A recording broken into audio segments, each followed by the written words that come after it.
So what is your dream? Do you have a house? Do you own the house that where you live at now, Nay?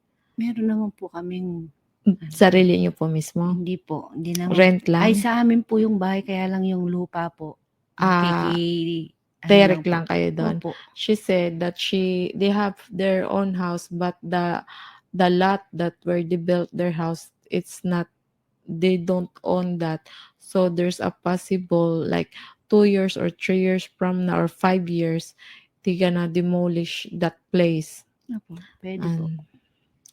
And which is cause if it's happen na, you guys should save some money.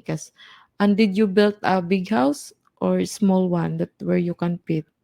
Maliliit lang po, It's barong-barong. small. Oh, okay, because it's hard to build a nice house and then you don't own the lot, because there's because in the time that the owner want that lot, we cannot do anything.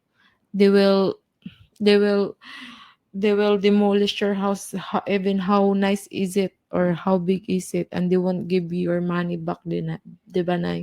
Opo. Kahit gaano kaganda yung bahay mo, wala silang pakialam. Opo.